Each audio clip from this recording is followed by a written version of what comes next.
Everyone's waiting for the moment the WNBA crowns its first million-dollar player. And when that day comes, every sports outlet from ESPN to your local news station will frame it as a landmark, a watershed moment for women's basketball, proof that the sport has finally arrived. The celebrations will be loud, the coverage will be glowing, and almost none of it will tell you what's actually happening underneath that headline.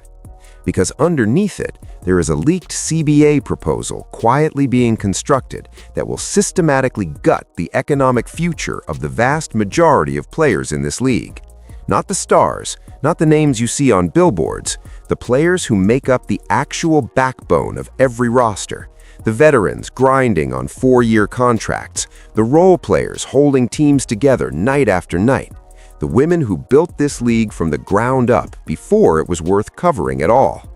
Those players are being left behind, and the people engineering that outcome aren't just the owners sitting across the negotiating table.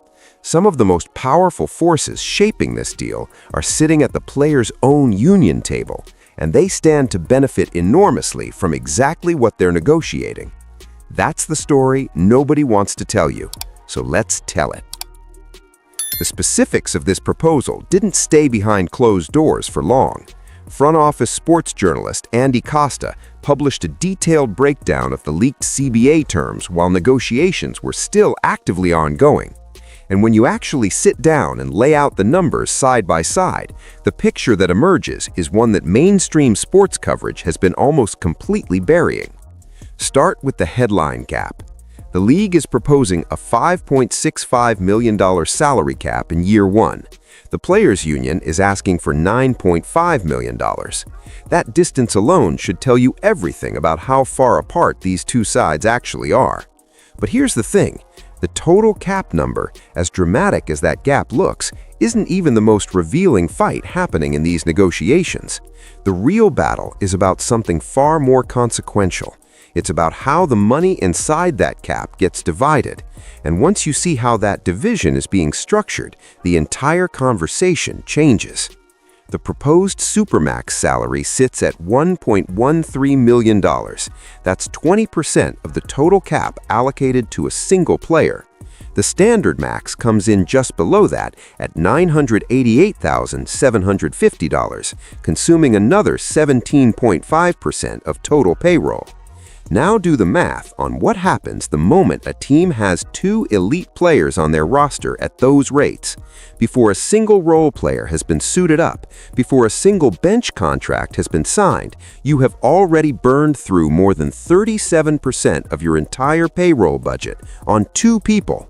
And it doesn't stop there. Layer on rookie-scale contracts, which are set to increase from the 6% they occupied under the previous CBA, and you can see exactly where this freight train is heading for everyone who isn't sitting at the very top of the league's earning structure. The cap math becomes suffocating, and it becomes suffocating by design. You want to see what this actually looks like in practice? Look at Indiana. If the Fever give Kelsey Mitchell the supermax, which at this point is not speculation, it is a reasonable expectation given her production and market value, that's $1.13 million committed to one player. Now factor in that the team must also honor Caitlin Clark and Aaliyah Boston's combined rookie scale obligations, which come in at roughly $1 million together. 3 players, $2.13 million out of a $5.65 million total cap. That leaves approximately $3.4 million to fill 9 more roster spots. Work that out per player, and you're sitting at roughly $382,000 each. Now here's the number that should make you stop and read that again. $382,000 is nearly $100,000 less than the average salary the league itself is actively promoting in its own press releases as evidence of progress and growth. The WNBA is simultaneously celebrating rising salaries in public while constructing a framework that mathematically forces most players to earn below the figure they're using as a selling point. That is not an accident. That is a structure. And Indiana isn't even the most extreme case. Look at Las Vegas. If A'ja Wilson locks in her supermax, and there is no world where she doesn't, and the Aces attempt to retain Kelsey Plum at anything approaching competitive market value under the standard max, you are already past $2.1 million committed to just 2 players before Chelsea Gray, Jackie Young, or anyone else on that championship caliber roster has signed a single piece of paper. The math does not work. It cannot work. Not unless role players are willing to accept career-altering discounts simply to make the numbers fit around the stars. And under this new proposal, one more critical door has been slammed shut for players outside the top tier. The supermax would no longer be earnable through a sign-and-trade deal. That mechanism, quiet, technical, easy to overlook if you're not deep in the weeds of how NBA and WNBA contracts actually function, was one of the few genuine leverage points available to players who were not superstars. It was a path to better situations, better markets, better contracts, without requiring full unrestricted free agency. A way for a solid, valuable, non-star player to use her skill set as actual currency in the league. That path is now gone. Closed, and the people who needed it most had the least say in its removal. Now here's where this story takes a turn that most coverage completely refuses to touch. While all of this was being negotiated, while the union and the league were sitting across from each other arguing about cap numbers and salary allocations and contract structures, something else was happening at the exact same time. Unrivaled launched. For those who aren't familiar, Unrivaled is the 3-on-3 off-season league created by WNBA players as a way to keep playing, keep earning, and keep building their brand during the months when the WNBA isn't active. The concept made sense. The promotional investment was real. The media buildup was genuine. And the players who participated went in with legitimate momentum and legitimate star power. Then, the viewership numbers came back. When Angel Reese made her highly anticipated return to Unrivaled, following weeks of heavy promotional investment, significant media coverage, and a full-scale effort to position her as a face capable of carrying women's basketball into a new commercial era, the debut registered 130,000 total viewers. That number got circulated. That's the headline figure. But the number that advertisers and broadcast partners actually base their financial decisions on is the 18 to 49 demographic rating. Adults aged 18 to 49, the group that every media buyer in the country uses as the primary currency for evaluating whether a sports property is worth paying for. That key demographic produced just 40,000 viewers, not 400,000, 40,000. Paige Buckers, aggressively positioned as the next generational star of women's basketball, the player everyone from Nike to ESPN has been betting enormous resources on, brought in 30,000 viewers in that same critical age group. Not 300,000, not even close, 30,000. And before anyone calls these isolated results, understand that this wasn't one bad night or one difficult matchup. Heavy hitters from across the entire league participated in Unrivaled. The numbers were consistently, devastatingly poor across the board, every single time. What those ratings communicated to every entity that writes a check to this league was exactly what the owners needed them to say, at exactly the moment the owners needed it said the most. The value proposition the union had walked into these negotiations carrying, that the WNBA had developed broad, deep, monetizable star power beyond a single player, that the league had built something commercially significant enough to demand a significantly larger revenue share, that argument was being refuted in real time by the players' own showcase league during the players' own negotiation. The owners didn't need to make that case. The receipts made it for them. And that fundamentally shifted what players could credibly demand at the table.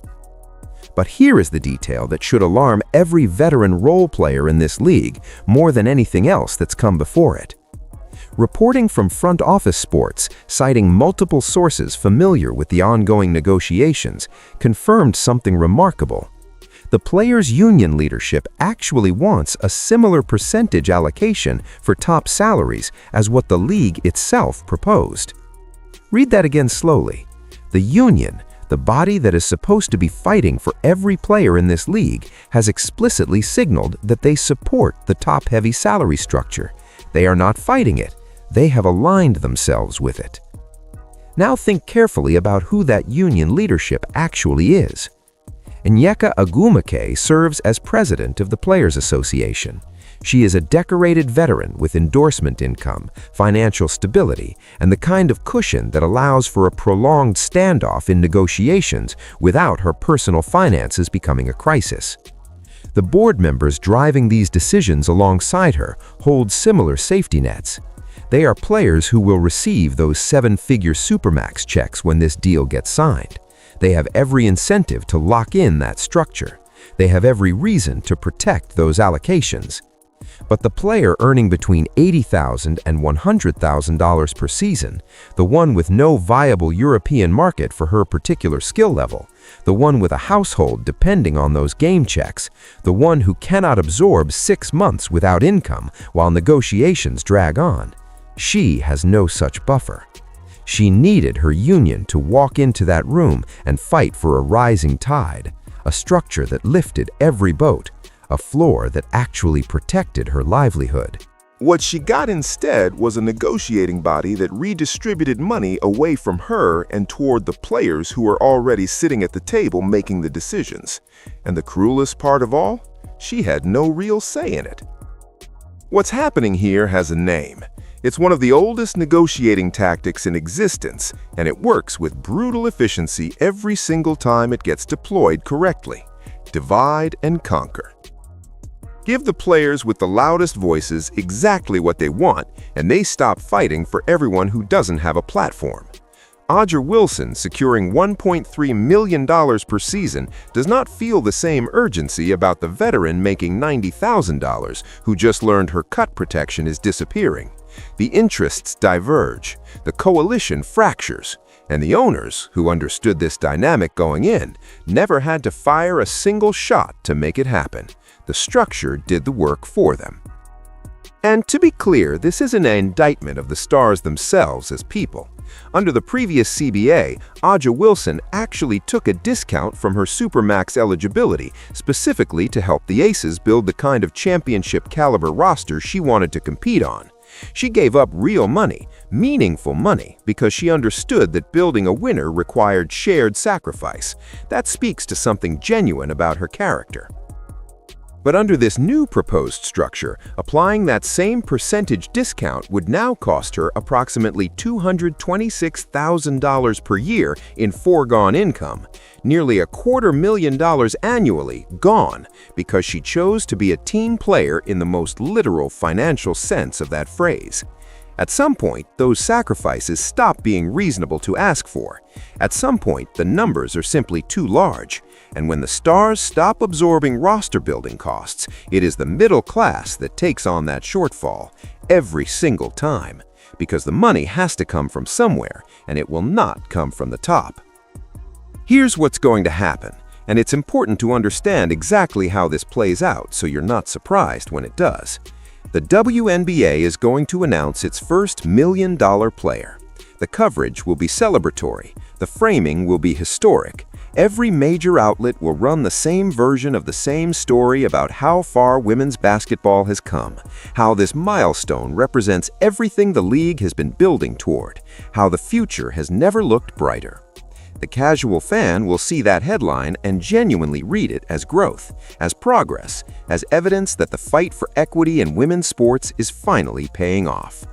What that headline will not show is the veteran on her 4th team in 5 years who just got cut, not because she couldn't play, not because her skills had diminished, but because there was simply no cap room left after the supermax obligations and the rookie-scale contracts were satisfied. She gave years to this league. She showed up in empty arenas before the cameras came.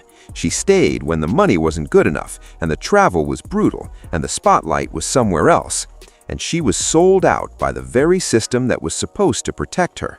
by a CBA negotiated in her name, with her dues, by people who will not feel the consequences of what they agreed to.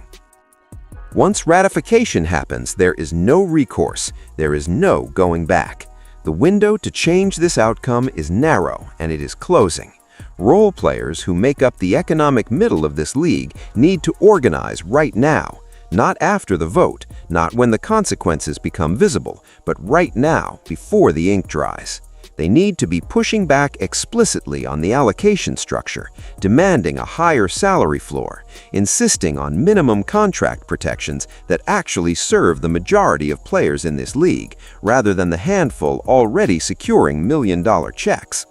If that organizing doesn't happen before ratification, these players will spend the next several years watching the league celebrate milestone after milestone on the surface, while quietly recalculating their own budgets in private.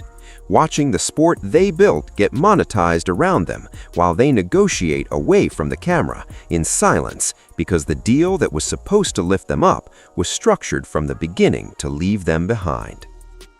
The ratification vote is coming, and what gets decided in the next few weeks will define the financial reality of this league for the women who actually need this CBA to work, not the ones who will be fine regardless, the ones who won't. That's the story behind the story, and now you know it. Drop your thoughts in the comments. Do you think the WNBA's middle class is being deliberately sacrificed by this structure, or is concentrating money at the top the only financially viable path forward for a league still fighting for its place in the market? We read every single one.